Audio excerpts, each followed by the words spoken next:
justement pour éradiquer la famine. Pour que année après année, on ne dise pas, ah ça y est, on n'a pas eu de pluie, on a faim, les gens ne mangeront pas, et l'argent doit aller là-dedans, donc les investissements sont oubliés, etc.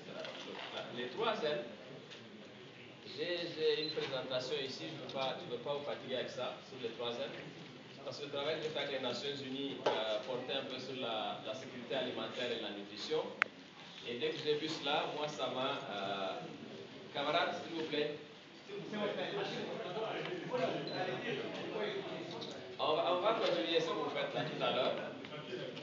J'essaie de... Peut-être que je parle trop aussi, ça fait trop longtemps que je parle, les gens sont un peu distraits. Mais je voudrais que vous accordiez beaucoup d'importance aux questions alimentaires, aux questions d'agriculture au Niger.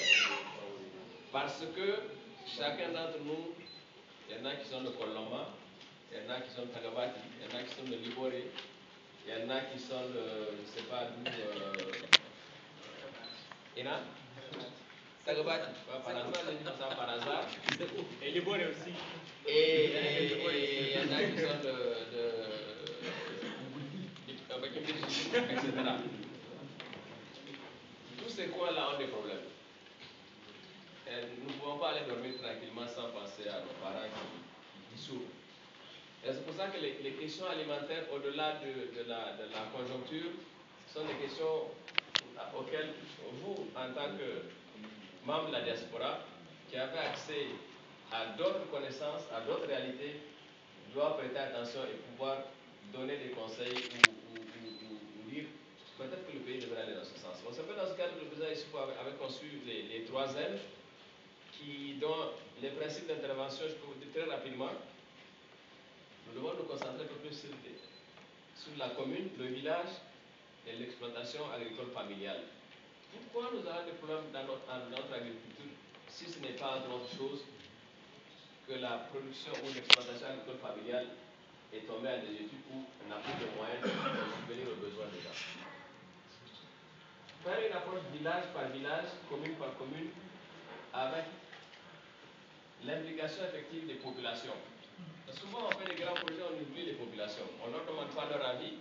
Et bon, évidemment, on a pas tombé de l'argent dedans, mais voilà, un de mes cousins ou quelqu'un, je ne sais pas, un de mes autres, quelque part, détourne l'argent, les populations n'ont pas eu. Et puis, on recommence.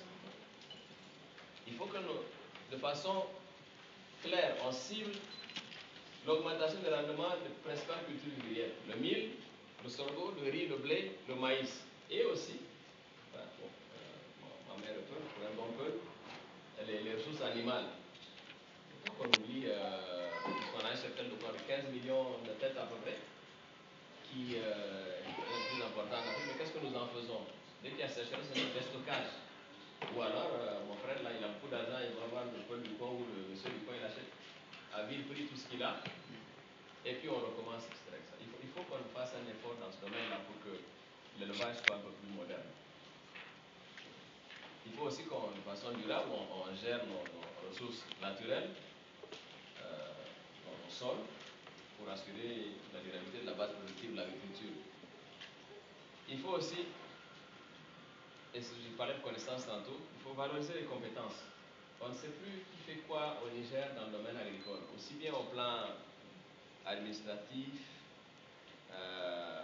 au plan, disons, des techniques, qu'au plan local. Les paysans eux-mêmes qui ont un savoir-faire extraordinaire, mais bon, ils souffrent, ils ont autre chose à faire que d'investir leur congolo, leur intelligence là-dedans, et ils ne sont pas aidés à le faire. Bon, j'ai dit 3N, s'il vous plaît, lisez au maximum sur les 3N, j'ai ouvert à vous annoncer le haut commissaire aux 3N, il s'appelle Ahmed Alaouri, vient aux États-Unis le 10, il va à Seattle parce qu'il est membre d'un comité de la Fondation Gates, au Melinda and Bill Gates Foundation. Et ensuite, il viendra à Washington pour quelques jours. Il va parler aux gens de l'USAID, du département de l'agriculture, du département d'État, de la FAO, de Washington, du PAM.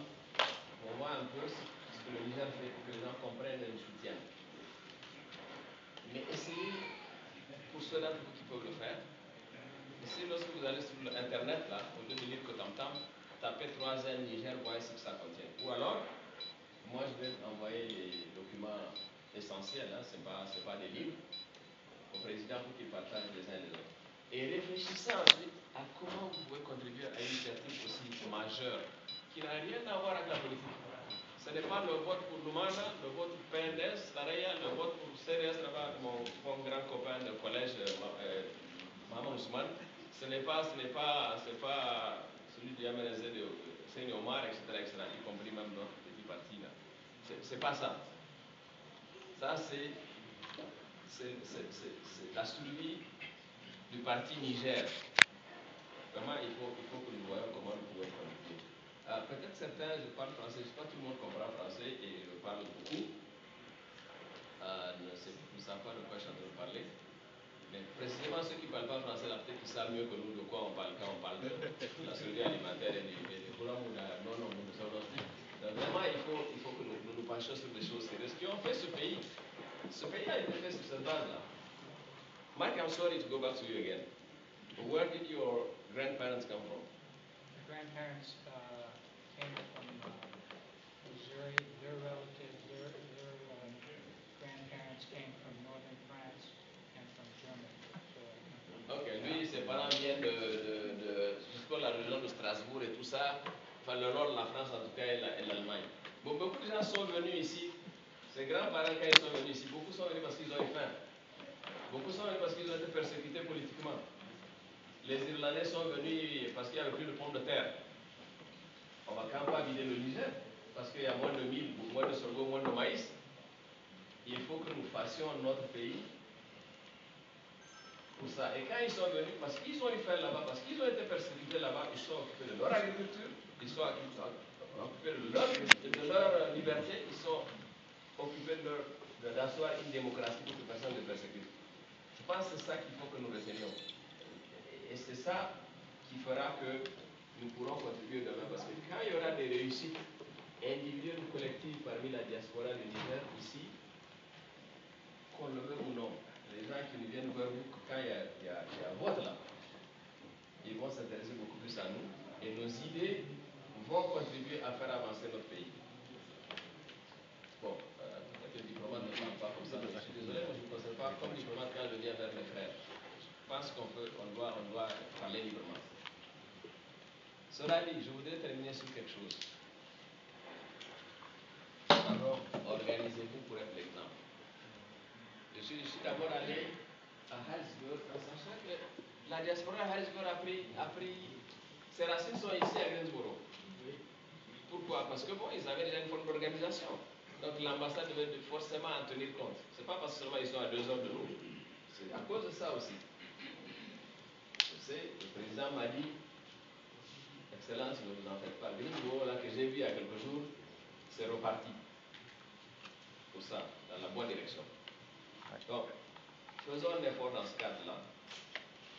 Faisons un effort aussi quand nous nous réunirons le 9, je crois qu'il y a une petite réunion à Washington, parce qu'on avait arrêté avec le bureau de la CONUSA des lignes d'action, parce que l'ambassade voulait arrêter un plan d'action, d'intervention de notre travail sur l'année à partir des réflexions de la CONUSA.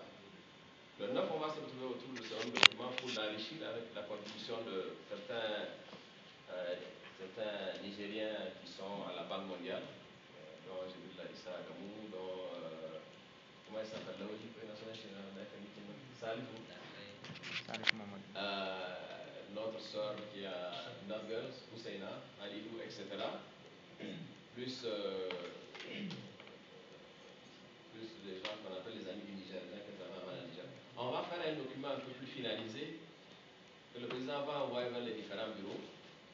Parce qu'il ne faut pas que seulement ce soit les idées d'un petit groupe. Il faut seulement montrer un peu des pistes d'action qu'on va finaliser ensemble. Et sur cette base-là, nous, on ira vers le ministère, parce que moi, j'ai ce document du ministre, signé du ministre Bazoum, qui m'a dit un peu ce qu'il faut faire par rapport à la mobilisation de la diaspora, mais aussi par rapport à la coopération décentralisée. Je voudrais, en retournant vers lui, retourner vers lui avec vos idées, votre rapport. Sinon, c'est de la posture. Moi, je me balade partout avec un programme que j'ai appris en 1995, un programme Hausa, qui est à Madame Kakakibe Iznia Boussachi. Celui qui vole la trompette royale n'a pas par l'autorité ou la légitimité dans le pays. Donc, tout ambassadeur que je suis, si je ne suis pas le porte-parole des Nigériens ici, entre autres, je suis en train simplement de me tromper ou de tromper mon monde. Donc, je voudrais terminer en disant, Allah, c'est quoi c'est? Il me tient comme au calme, parce que sinon on ne s'en sortira pas, ni ici ni au pays.